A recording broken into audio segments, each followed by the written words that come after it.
Islam kang muline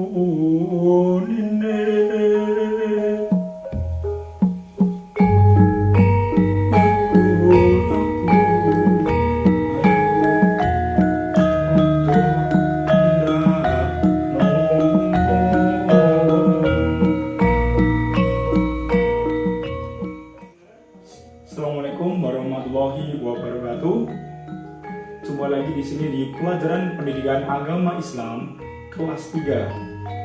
Perkenalkan, nama saya Pak Renal dari SD Negeri Kebondowo 3. Saya Pak Renal. Ya, tapi di sini saya menggunakan nama yang bernama Kresno. Oke, anak-anak, marilah kita mulai pelajaran hari ini, yaitu tentang kisah keteladanan Nabi Ibrahim. Sebelumnya kita sambut dulu ya. Assalamualaikum warahmatullahi wabarakatuh. Waalaikumsalam warahmatullahi wabarakatuh. Sebelum kita mulai kegiatan pelajaran di pagi hari ini, kita berdoa dulu. Berdoa agama dan kepercayaan masing-masing. Berdoa dipersilahkan. Bismillahirrahmanirrahim. Raditu billahi robba wa bil islami dina wa bil muhammadin nabiyya wa rasulah. Rabbi zidni ilma warzuqni fahma. Amin ya rabbal alamin. Hari ini kita akan pelajaran dari KD 3.13, yaitu memahami kisah keteladanan Nabi Ibrahim alaihissalam dan Nabi Ismail alaihissalam. KD 3.13 yaitu menceritakan kisah keteladanan Nabi Ibrahim dan Nabi Ismail alaihissalam dengan tujuan siswa mampu menunjukkan sikap yakin kisah Nabi Ibrahim dan dengan benar. Yang kedua, siswa mampu menunjukkan sikap rasa ingin tahu, sabar, rela berkorban, dan hormat kepada orang tua sebagai implementasi dari pengembangan kisah keteladanan Nabi Ibrahim dan Nabi Sulaiman. Lanjut, yang ketiga, siswa dapat menganalisis kisah keteladanan Nabi Ibrahim. Lanjut, yang keempat, siswa mampu menceritakan kisah keteladanan Nabi Ibrahim alaihissalam. Bagaimana keseruan hari ini? Kita akan lihat bareng-bareng. Yuk, kita lihat mulai dari kisahnya dan tentunya dengan video-video dari Nabi Ibrahim, apapun teladanannya dan bagaimana kisahnya. Ayo kita gaskan.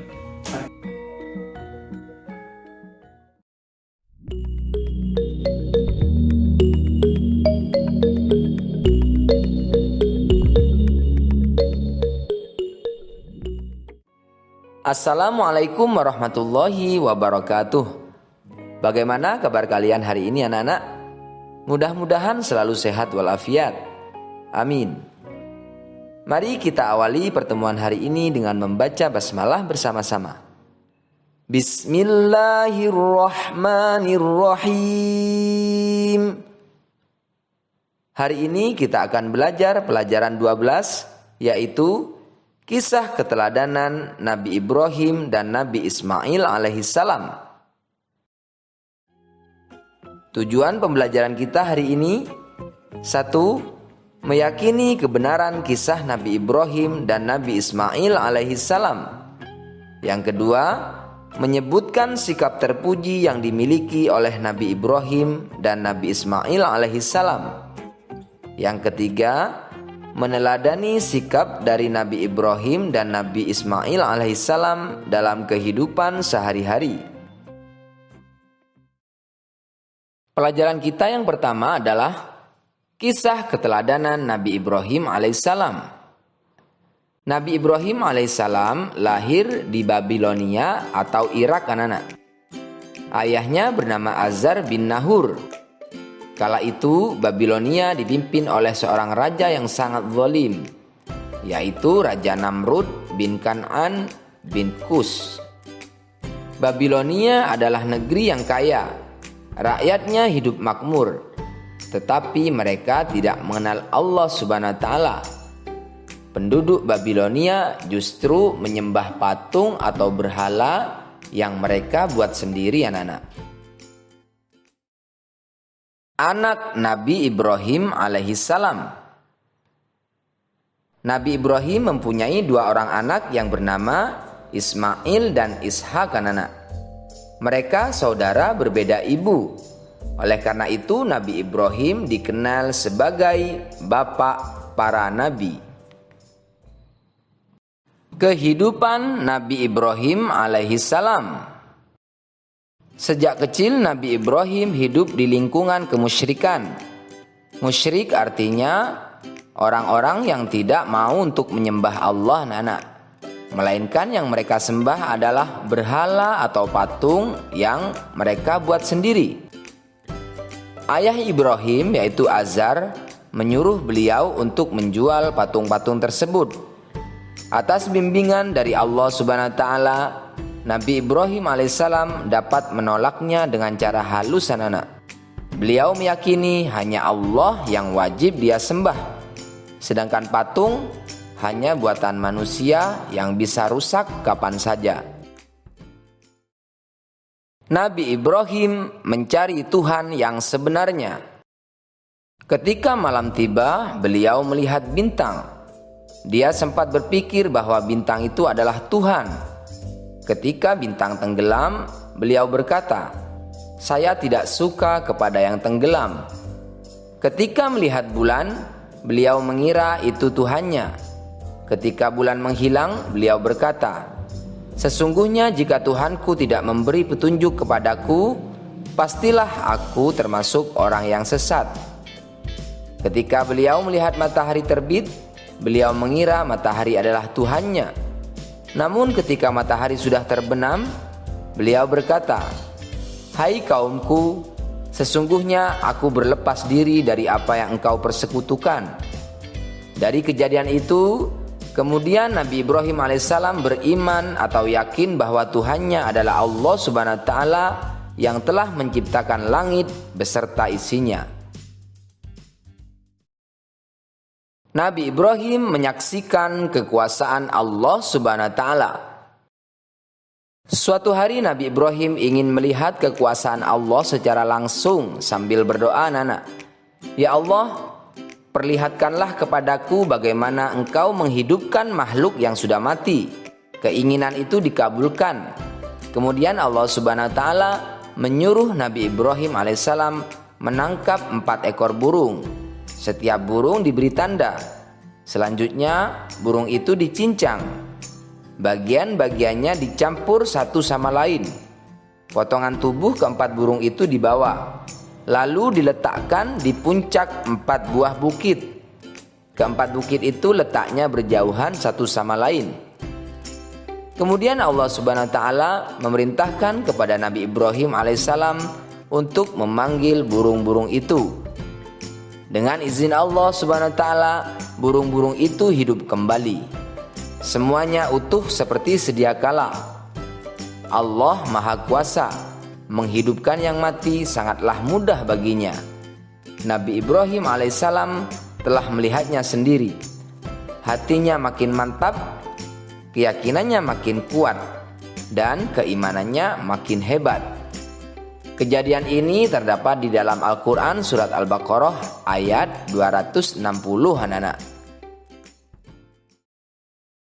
Berdakwah kepada ayahnya.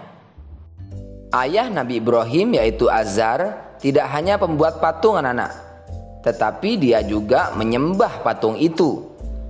Sebelum berdakwah kepada penduduk Babilonia, Nabi Ibrahim alaihissalam harus menyadarkan ayahnya dulu. Berdakwah kepada ayahnya tidaklah mudah, karena ayahnya tetap bersikukuh dengan keyakinannya. Usaha Nabi Ibrahim sudah maksimal. Allah Subhanahu wa taala yang menentukan. Sebagai anak, Nabi Ibrahim alaihissalam sangat ingin menyelamatkan ayahnya dari kemusyrikan. Sikap ayahnya yang menolak ajaran Allah Subhanahu wa taala tidak membuat Nabi Ibrahim alaihissalam larut dalam kesedihan. Sikapnya tetap teguh untuk menyebarkan pesan-pesan Allah Subhanahu wa taala. Raja Namrud yang zalim. Nabi Ibrahim alaihissalam hidup pada masa Raja Namrud yang memerintah dengan kejam. Semua orang harus taat, tidak boleh melawannya. Jika ada yang berani melawannya, maka nyawa taruhannya atau mereka akan dibunuh anak-anak. Menunjukkan kelemahan patung. Orang-orang Babilonia mempunyai suatu tradisi, yaitu setiap tahun mereka pergi meninggalkan negerinya. Sewaktu Raja Namrud dan kaumnya meninggalkan negeri, kampung mereka ditinggalkan kosong. Kesempatan itu dipergunakan Nabi Ibrahim alaihissalam untuk menghancurkan patung-patung Raja Namrud dan kaumnya. Dengan kapak yang telah dipersiapkan, mulailah Nabi Ibrahim alaihissalam menghancurkan patung-patung itu satu persatu anak-anak. Hanya satu patung yang paling besar tidak dihancurkan. Lalu kapak yang dipergunakan untuk menghancurkan patung-patung itu dikalungkan di leher patung yang paling besar tadi. Akibat perbuatan Ibrahim. Ketika Raja Namrud dan kaumnya datang, mereka menuduh Nabi Ibrahim alaihissalam. Raja Namrud bertanya kepada Nabi Ibrahim alaihissalam, "Apakah kamu yang menghancurkan patung-patung sesembahan kami? Aku pikir barangkali berhala besar itulah yang melakukannya. Bukankah kapak yang ada di lehernya yang membuktikan perbuatannya?" Kata Ibrahim alaihissalam, "Mana mungkin berhala bisa berbuat seperti itu?" Kata Namrud, "Kalau begitu mengapa engkau sembah patung yang tidak bisa berbuat apa-apa?" Kata Ibrahim alaihissalam. Mendengar pernyataan Nabi Ibrahim alaihissalam, orang-orang yang menyaksikan banyak yang sadar selama ini mereka telah menyembah patung-patung yang tidak bisa berbuat apa-apa.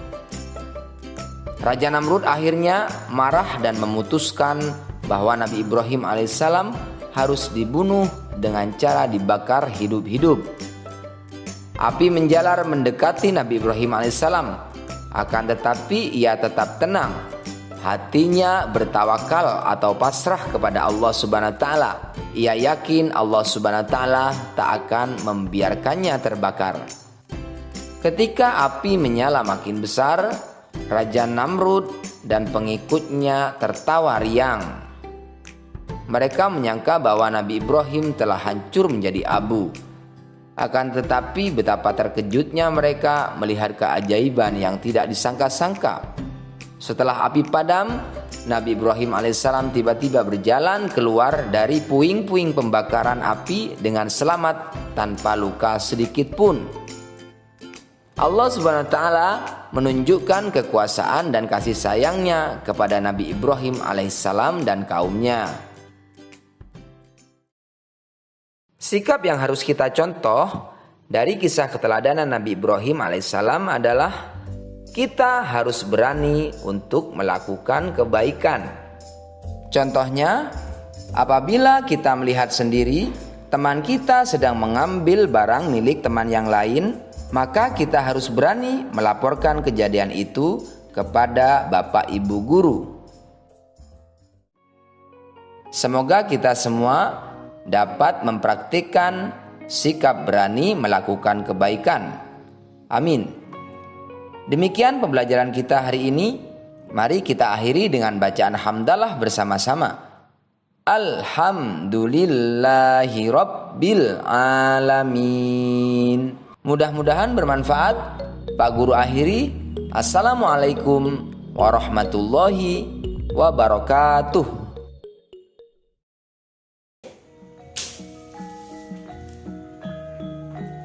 Bagaimana tadi anak-anakku? Apakah sudah paham yang diterangkan tadi tentang kisah keteladanan Nabi Ibrahim yang sangat pemberani untuk mengajarkan agama, yaitu menyembah Allah Subhanahu wa Ta'ala dan meninggalkan penyembahan terhadap berhala atau batu. Maka dari itu kita harus selalu bertakwa kepada Tuhan kita, yaitu Nabi Agung Muhammad.